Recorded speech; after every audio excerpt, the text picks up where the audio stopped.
je suis effectivement toxicologue, je travaille en fait depuis des années sur des problématiques liées à certains polluants comme les dioxines, les hydrocarbures aromatiques polycycliques, les pesticides, etc. Et comment je suis arrivé à m'intéresser au changement climatique? Il s'avère qu'il y a quelques années, on avait créé entre les deux alliances, en fait les trois, Alliance Avicenn, Athéna et évidemment à l'Envie, un groupe interalliance que je co-animais avec les autres collègues, qu'on appelle le GIA, hein, évidemment un groupe interalliance, donc ça n'a rien à voir avec le GIA algérien. On collaborait et je voyais, juste avant la COP21, ou 2 ans avant, que les préparatifs allaient bon train à l'Envie pour se préparer à faire des initiatives dans le cadre de la COP21. Donc, dans ces conditions-là, je fais ce que je fais d'habitude, c'est-à-dire j'écris au PDG. Quand ça va mal, j'écris au PDG et tout de suite ça va mieux.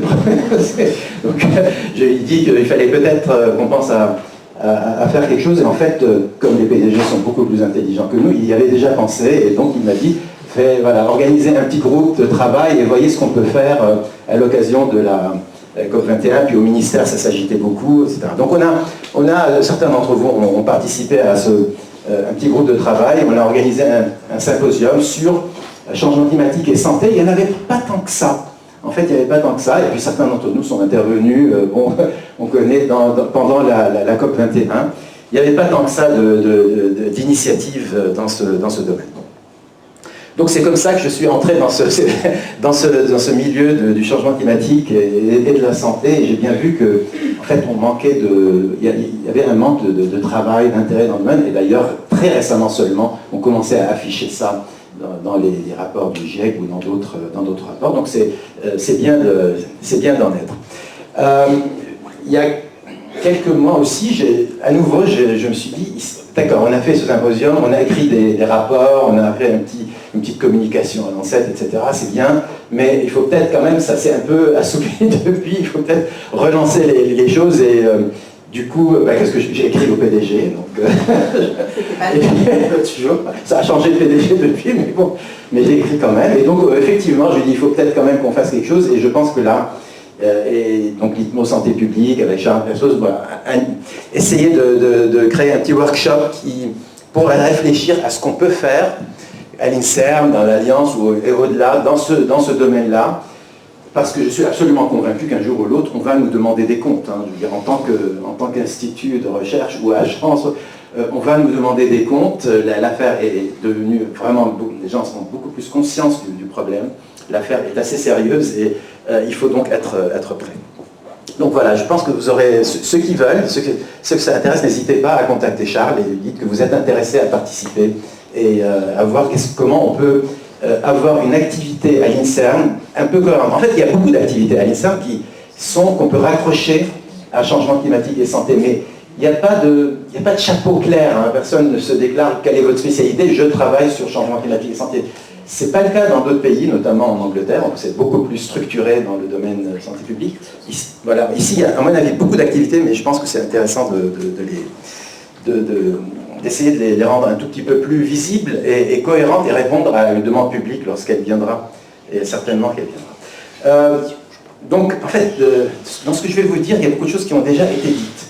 Donc, ne m'en voulez pas, je vais aller très vite là-dessus, essayer de garder les quelques aspects qui peut-être sont un tout petit peu différents. Mais l'idée, ici, c'était de ne pas vous parler uniquement des aspects changement climatique et santé, mais de voir en quoi le changement climatique peut être potentialisé par d'autres stress environnementaux, donc notamment la pollution, pour entraîner des effets sur la santé. Alors évidemment, tous les orateurs qui ont parlé de changement climatique et santé, Mathilde et Rémi, ont évidemment parlé de ça d'une manière ou d'une autre, en disant changement global, en disant il faut voir les interactions avec différents autres aspects. Donc, mais cela dit, j'essaie de le mettre peut-être dans un cadre un tout petit peu plus général, donc ça va paraître un tout petit peu théorique, mais je pense que si ça peut aider à ce qu'on réfléchisse notamment à l'INSERM, à une structure d'un grand programme changement climatique et santé en interaction avec l'environnement en général, écoutez, ce sera aussi bien. Donc,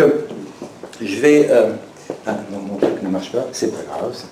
Donc voilà le principe que je vous propose, c'est donc intégrer des stress liés au changement climatique avec les autres stress environnementaux pour mesurer des impacts conjugués.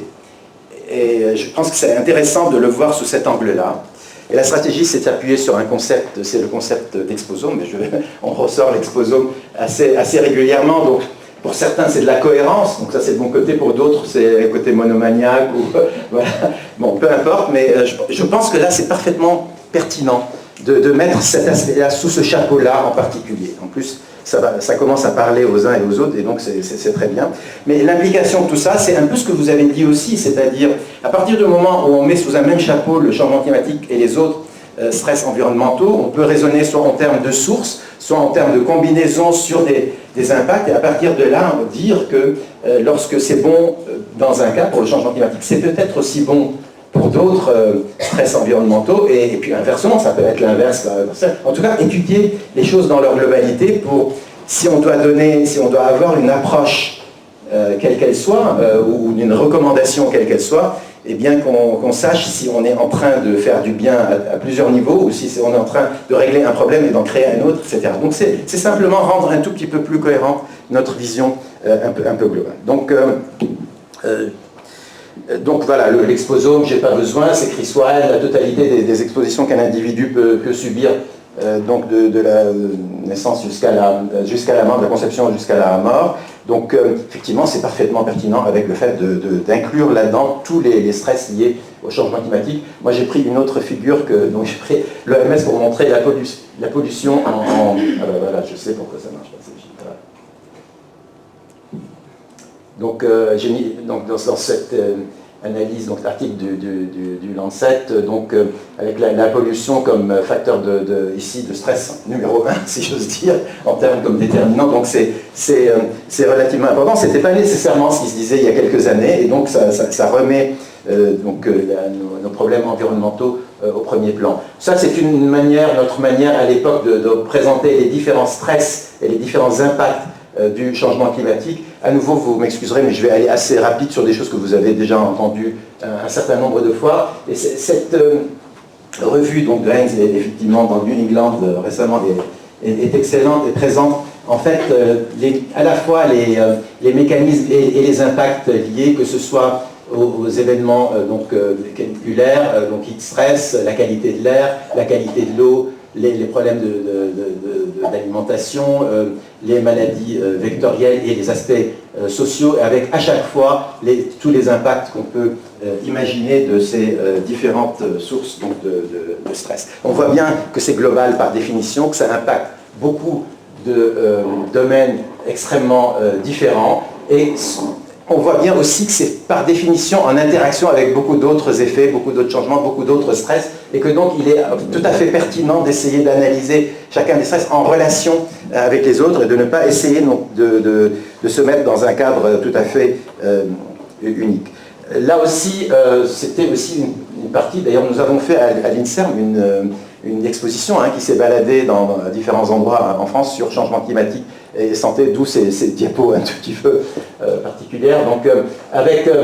Donc, on a essayé de mettre en avant aussi des interactions avec des facteurs environnementaux globaux dès cette époque, et puis avec les vulnérabilités individuelles, à nouveau mise en relation avec d'autres stress, et donc mise aussi en relation avec l'organisme cible. On est dans les concepts d'exposome, dans les concepts de toxicologie moderne actuellement, où on ne voit pas les choses de manière unique, une seule substance, un seul stress et un effet, mais on essaie plutôt d'intégrer plusieurs stress, si possible, alors que toute la réglementation est faite substance par substance, et aussi de tenir compte de l'impact sur l'individu, et donc de tenir compte des vulnérabilités individuelles.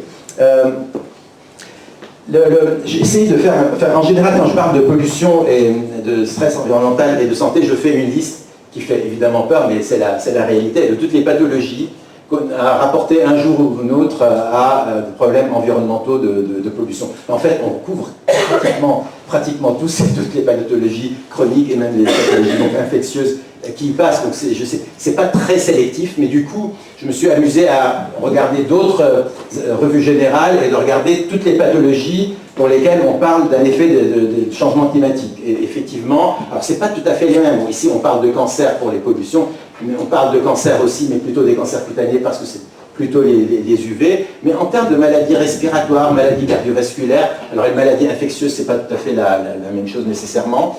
On a des maladies neurodégénératives de développement pour la pollution.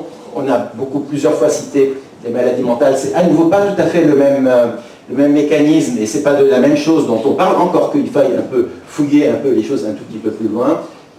Obésité, maladie métabolique, on est plutôt dans la malnutrition comme risque ici.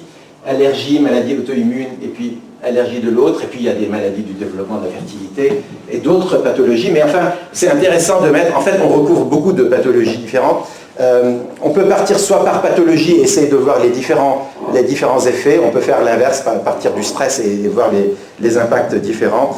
Donc c'est juste une petite contribution. Alors, comme quelques exemples pour illustrer l'interaction entre des problèmes de la chaleur, par exemple, ou les UV et les impacts habituels qu'on dit du changement climatique. Si on parle de la production d'ozone qui est en fait un phénomène chimique qui a lieu donc, dans l'atmosphère, c'est quand même très impacté à l'origine par des sources liées aux activités humaines. Ça commence là, et on fabrique de l'ozone une fois qu'on a fait toute une série d'interactions chimiques dans l'atmosphère. Donc on voit bien comment des activités humaines qui n'ont rien à voir avec le changement climatique peuvent, en connexion avec des UV, donner une augmentation des périodes d'ozone. Donc ça, c'est un exemple assez simple. Les autres exemples, c'est les particules. Et là, la plupart du temps, ça n'a rien à voir avec le changement climatique. Dans certains cas, là, ça a été posé. Peut-être ça peut avoir là des incendies, des problèmes d'anticyclones ou d'autres, enfin, voilà, qui peuvent augmenter les particules. Mais a priori, la plupart du temps, ce sont d'autres problèmes. Et donc là, il faut regarder les choses de manière beaucoup plus globale que simplement le changement climatique. Le pollen est un bon exemple. Donc ça, c'est la production de pollen liée à certains végétaux. Mais là, on dit aussi que le pollen, grâce à des polluants ou d'autres phénomènes chimiques ou physiques dans l'atmosphère, il peut y avoir de la fragmentation des pollens. Et du coup, l'allergénicité du pollen est plus importante dans ces conditions que s'il y avait du pollen tout seul. On peut avoir du pollen pour des raisons complètement autres et différentes du changement climatique. Ça peut être lié, ça peut être aussi la migration de certains végétaux, mais ça peut être pour d'autres raisons. En revanche, il peut y avoir une interaction dans l'atmosphère avec des polluants et augmenter donc la fragmentation de ces pollens. Donc on voit bien que tout ça est lié et qu'il faut vraiment voir les choses de manière plus globale. On peut dire la même chose sur les maladies vectorielles, je vais passer. J'ai repris donc cette diapo d'une revue de Watts qui est apparue dans le Lancet, et ils en font beaucoup, pour simplement vous montrer la complexité des phénomènes liés où on part de changement climatique et où on arrive à des pathologies en reprenant tous les intermédiaires. Ça a été décrit plus ou moins par les orateurs précédents, ça a juste l'intérêt de mettre tout ça sur une seule diapo, et à nouveau on voit le potentiel d'intrication avec d'autres types de stress à chaque niveau pratiquement de ces effets. Donc il y a de quoi faire en termes d'études. Je vais passer juste un peu de temps, j'ai mis pas mal de temps à lire ces revues sur l'impact du changement climatique sur les polluants, sur la biodisponibilité, la solubilité, l'activité, le métabolisme des polluants dans des écosystèmes. C'est difficile à croire, je veux dire, pour tirer une conclusion globale de ça, c'est difficile. Je ne sais pas trop si on est plutôt protecteur ou on est plutôt agrandant. Il est évident qu'il y a des effets donc, de la mise à disposition de nouveaux polluants, mais il y a des effets sur la diminution de la dégradation ou l'augmentation de la dégradation de certains polluants. Il y a des effets sur la volatilité, le métabolisme, la dégradation des polluants ou l'augmentation de leur solubilité, mais les impacts finaux sont franchement assez difficiles on peut penser que dans certains cas, dans certaines régions, ça va augmenter la disponibilité, la solubilité, la présence donc, de polluants dans l'eau, etc. Et dans d'autres, où la concentration des polluants dans l'eau, ça c'est par contre quelque chose qui est potentiellement vrai. Si vous avez des nappes d'eau qui se dessèchent, la concentration des polluants est plus grande, donc il y aura certainement un impact dans ces conditions-là. Mais parfois, c'est pas tout à fait ça, et parfois c'est en fait un phénomène qui peut paraître plutôt protecteur. Donc ça s'étudie au cas par cas, et la revue repasse tous les cas possibles. Et en fait, pour reprendre un tableau dans cette revue, vous avez donc, ils ont essayé d'associer dans chaque cas, donc augmentation ici des phénomènes cardiovasculaires, et la relation avec soit les problèmes ici d'ozone et de particules. Ça, bon, on est d'accord. Par contre, l'exposition à des POP, à des polluants organiques persistants, some population experience increases or decreases.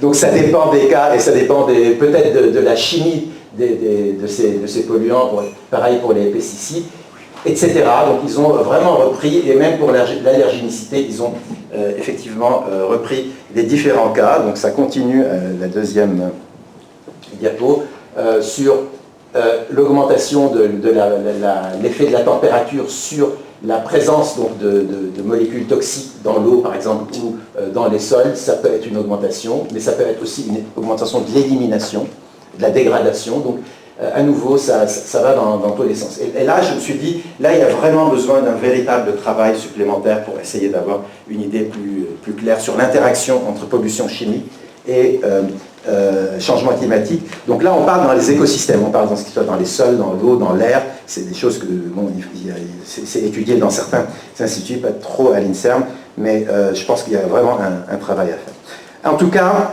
l'idée, c'est, dans tous les cas de figure, d'inclure les changements climatiques avec d'autres effets de stress et de les inclure dans une vision un peu globale où le concept d'exposome est particulièrement bien adapté. Pour illustrer un peu plus clairement donc, ces choses-là, j'ai pris donc des exemples de ce qui était un peu décrit sur un certain nombre de stress. Par exemple, changement climatique, pollution particulière liée à d'autres phénomènes ou des phénomènes liés au changement climatique, mais pas nécessairement, mais la présence de contaminants chimiques et donc la qualité de l'air intérieur. La qualité de l'air, ça va être la conjonction en fait de toutes ces questions. Et là, ce qui serait intéressant, c'est de savoir s'il y a une synergie ou une additivité ou pas entre ces différents phénomènes, donc particules, ozone et polluants sur des phénomènes vasculaires et respiratoires. J'ai pris un exemple, alors là du coup un peu plus toxicologique si j'ose dire, pour vous montrer comment on pense que les particules peuvent favoriser des phénomènes liés à des problèmes cardiovasculaires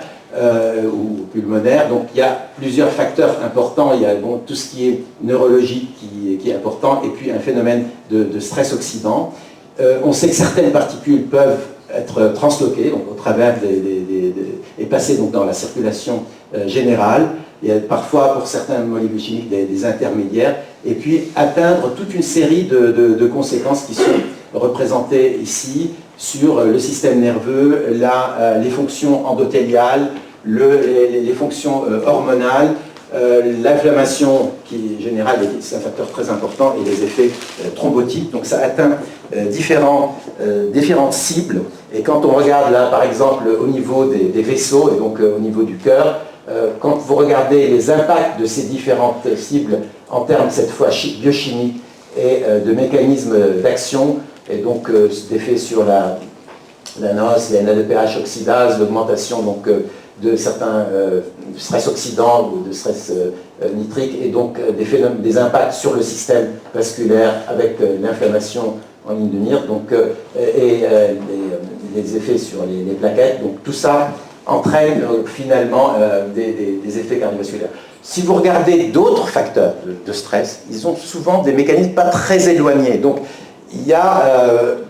si on s'intéresse à particules, il faut évidemment aller s'intéresser aussi à d'autres mécanismes de stress et essayer d'étudier sur une cible comme ça, problème cardiovasculaire, les impacts et les interactions entre ces différents facteurs. Et donc là, c'est des choses qui, à cette fois, on est plutôt au niveau de la toxicologie, de la biologie, mais quand même, ça reflète l'interaction entre différents facteurs de stress. Bon. Juste quelques autres exemples sur les maladies infectieuses, par exemple, avec les agents infectieux. Là, le changement climatique a son rôle et la chaleur, mais aussi un certain nombre de contaminants. Et ça me rappelle que un des effets peut-être les plus intéressants, mais pas insuffisamment étudiés des effets toxicologiques de certains polluants, ce sont les effets immunitaires. Les effets immunotoxiques en général, mais en tout cas la perturbation de l'immunité. Je pense que c'est un domaine extrêmement intéressant, pas assez étudié, et qui va nous ouvrir des champs particulièrement intéressants. La toxicologie ne s'enrichit pas trop de la formation de nouveaux toxicologues. Bien sûr, on s'enrichit un peu par la formation, mais c'est pas ça. Elle s'est beaucoup enrichie historiquement par la venue dans le domaine toxicologique de gens qui ont d'autres spécialités comme la reproduction, comme le système, les endocrinologues qui sont arrivés, un tout petit peu les neuros qui commencent à arriver parce que... Et si quelques immunos peuvent arriver dans le domaine, c'est encore mieux. Il s'avère que je travaille depuis très longtemps sur un récepteur qu'on appelle le récepteur de la dioxine, qui s'appelle AHR. C'est aussi le récepteur de beaucoup d'autres polluants, parmi ceux qui sont présents en particulier sur des particules, donc tous les HAP, les benzopyrenes et autres. C'était pendant très longtemps un récepteur de toxicologue, et puis depuis quelques années, on commence à trouver des fonctions incroyables à cette protéine, et la fonction qui a fait que, enfin, on trouvait le AHR publié dans Nature, dans Science et dans Cell, c'était que ça avait une fonction immunitaire très importante. C'est devenu une des protéines de l'immunité. Ça reste, malgré tout, un récepteur du benzopyrène, de la dioxine. Donc là, il y a vraiment quelque chose à faire pour essayer de comprendre comment tous ces polluants-là peuvent aller interagir avec l'immunité. Et donc, si c'est le cas, et si les impacts sont ce que nous pensons, là, il y a vraiment de quoi faire et voir l'interaction avec des maladies liées à des agents infectieux. Idem pour l'allergie, je ne reviens pas sur les contaminants, le système immunitaire, ça je pense que c'est tout à fait clair, mais évidemment vous avez la conjonction de pollen, de moisissure, de contaminants. Je pense que le cocktail complet peut effectivement être source de pollen allergique extrêmement important.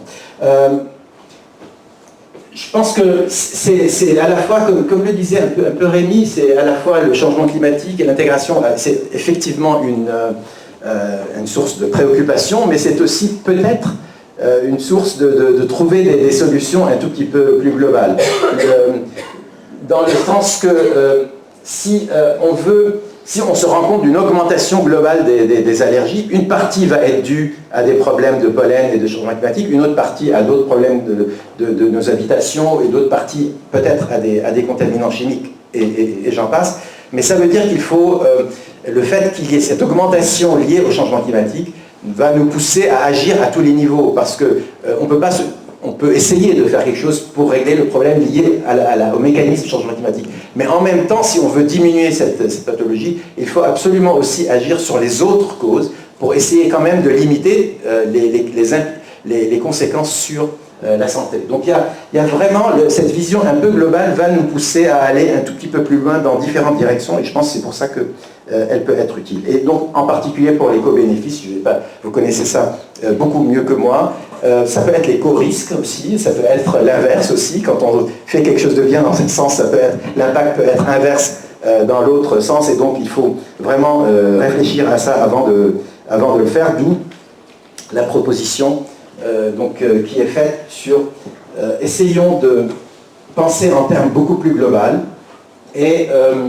peut-être que là, vraiment l'INSERM a peut-être un rôle à jouer, de proposer ça de manière plus générale, et de dire on va s'intéresser particulièrement à l'interaction entre les impacts du changement climatique avec les autres stress environnementaux, et on va travailler là-dessus. À mon avis, ça peut amener beaucoup plus facilement différentes équipes qui ne se sentent pas à changement climatique, ça peut les amener dans ce domaine, et du coup ça peut aussi avoir une certaine originalité au niveau international, et aussi un impact en termes de décision publique qui peut ne pas être négligeable, en disant écoutez, là si vous voulez limiter tel impact sanitaire, il ne faut pas seulement travailler sur un axe, mais travailler sur tous les axes en même temps pour essayer d'arriver à faire quelque chose. Donc interaction entre changement climatique et d'autres stress environnementaux. en particulier si le changement climatique d'ailleurs affecte des populations qui déjà subissent d'autres stress environnementaux. Rémi a parlé d'inégalité environnementale, d'injustice environnementale, et on est là parfois au cœur du problème. Je pense qu'on doit continuer à acquérir des connaissances sur les expositions en général, donc ça c'est quelque chose qui reste très important. Il y a des points noirs où se concentrent différents facteurs de stress, et c'est pas parce que les points noirs ne sont pas uniquement un endroit où il y a un facteur de stress important, mais ça peut être un endroit où simplement il y a une conjonction de plusieurs facteurs, chacun seul n'étant pas très important, mais où il faut agir sur l'ensemble. Et à ce moment-là, du coup, avoir des messages de santé publique qui soient cohérents avec cette multitude d'origines, et donc qui tiennent compte de l'ensemble et non pas à chaque fois ciblés sur un point particulier, parce que les gens sont finis par être perdus parfois. Et puis j'ai rappelé cette notion de co-bénéfice qu'il faut qu'on utilise et sur laquelle je pense qu'il faut insister, parce que et ça donne d'abord de l'espoir, et ça pousse les politiques à faire quelque chose, parce que à nouveau, c'est vrai que c'est une chose de proposer aux politiques de faire quelque chose maintenant pour limiter les dégâts à partir de 2040. C'est pas comme ça que ce qui résonne en général. Si on leur propose quelque chose qui, en plus, peut avoir des effets immédiats, ça marche beaucoup mieux, et c'est quelque chose qui peut les impacter beaucoup mieux. Donc écoutez, moi je vais pas aller plus loin, je voulais donc juste vous présenter cette vision qu'il faut absolument qu'on intègre le changement climatique avec les autres stress environnementaux, qu'il faut qu'on peut-être travaille ensemble pour consolider ce concept et le rendre prégnant en termes à la fois de politique scientifique, peut-être de politique générale, et de le faire ensemble au niveau notamment de l'INSERM avec les autres collègues qui sont intéressés par cela. Donc je vais peut-être à ce niveau-là m'arrêter là, peut-être ça va ouvrir la voie à la table ronde si jamais ça vous dit. Merci.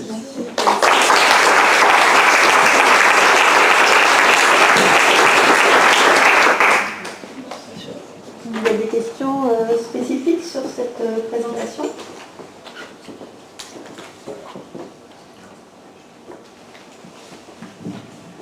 Merci beaucoup pour cette présentation, et merci justement d'introduire la notion d'action, de santé publique collective, de fédérer un peu les professionnels. Est-ce que vous pouvez nous expliquer un petit peu plus ce que le groupe COP21 a donné, ce qui a été fait, où vous en êtes?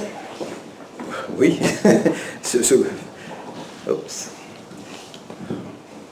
Oui, en fait, ce groupe a surtout préparé l'intervention de l'INSERM et des autres collègues au niveau donc, de la COP.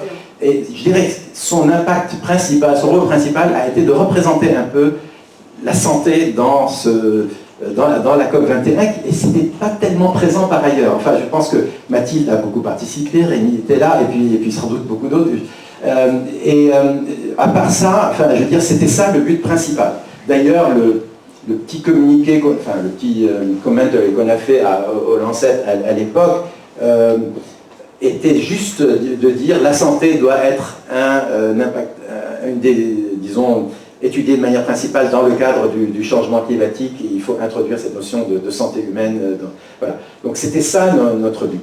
Le but n'était pas de structurer de la recherche à l'INSERM dans ce domaine. À l'époque, c'était pas ça. C'était d'avoir une participation de l'INSERM. On a fait ensuite une présentation qui a tourné dans différents endroits en France par les AD INSERM qui donc sur le changement climatique et la santé. Certains d'entre nous avons été faire des topos là-dessus. C'était très grand public là du coup. Donc ça a contribué à ça. C'était l'année COP21. On aurait peut-être dû poursuivre en faisant ça, et je pense que c'est maintenant qu'on reprend un peu le flambeau. On aurait peut-être dû le faire plus vite, mais bon, voilà. Mais vous avez raison. Et je pense que là, il faut passer à autre chose. Là, je pense que la santé, c'est quand même bien entré. Enfin, je sais pas. Je pense que c'est quand même un problème qui est maintenant bien perçu dans le cadre du changement climatique. Ce qu'il faudrait faire, c'est qu'on structure un tout petit peu plus nos capacités de recherche et notre offre de recherche et nos interactions, je dirais, avec les agences pour pouvoir donner des résultats de nos propres recherches et essayer de les diffuser pour participer à cette action. Et je pense que quand les gens entendent de santé humaine, ils sont souvent plus mobilisés. Pas nécessairement mais pour tous, mais enfin, certains se disent ça peut me toucher.